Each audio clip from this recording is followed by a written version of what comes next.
జోగులాంబ గద్వాల జిల్లా కేటిదొడ్డి మండలం సిద్దోనిపల్లె తాండా మల్లాపురం తాండా గ్రామాలలో ఉన్నటువంటి ప్రాథమిక పాఠశాలలు 4 రోజుల నుండి కురుస్తున్నటువంటి వర్షాలకు స్కూల్ బిల్డింగ్ నీరు కారడంతో గ్రామ ప్రజలు పిల్లలను స్కూల్ కు పంపాలంటేనే భయపడుతున్నారు. 4 నెలల క్రితం అమ్మ ఆదర్శ పాఠశాల స్కీమ్ క్రింద బిల్డింగ్ రిపేర్ చేయించిన అదే పరిస్థితి ఉందని, సంవత్సరం కాకముందే ఇలా జరగడంపై స్కూల్ వర్క్స్ చేసిన కాంట్రాక్టర్ పై గ్రామ ప్రజలు మండిపడుతున్నారు. స్కూల్ టీచర్లు మండిపడుతూ స్కూల్ బిల్డింగ్ పై మైనర్ రిపేర్లు చేయటకు అమ్మ ఆదర్శ స్కీమ్ కింద రిపేర్ చేయటకు కాంట్రాక్టర్ కు పనివ్వగా తూతు మంత్రంగా పనిచేశారని చెప్పారు. ఈ విషయమే కాంట్రాక్టర్ కు చెప్పగా మళ్లీ పనిచేస్తామని పైన స్లాబ్ పై పొక్కులు తీస్తూ పనిచేస్తున్నారని చెప్పారు. విద్యార్థుల తల్లిదండ్రులు మాట్లాడుతూ ఇదే విధంగా కొద్ది రోజులు వర్షాలు పడితే పైకప్పులు పడి పిల్లలకి ఏమైనా జరిగితే పిల్లల పరిస్థితి ఊహించుకుంటేనే పరిస్థితి చాలా ఘోరంగా ఉంటుందని, దీనికి ఎవరు బాధ్యులు అని ప్రశ్నించారు. వెంటనే కలెక్టర్ స్పందించి ఇటువంటి వారిపై కఠిన చర్యలు తీసుకోవాలని గ్రామ ప్రజలు కోరుకుంటున్నారు.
మళ్ళీ కారుతుంది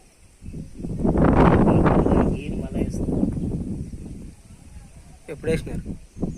వేసి బాగానే నెల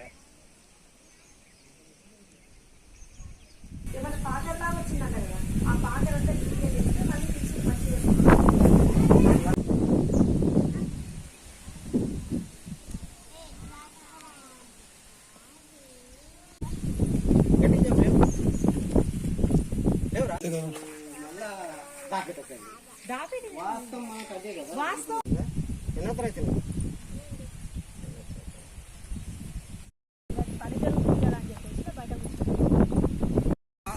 వాళ్ళు బయట కూర్చోవడానికి కారణం బయటనా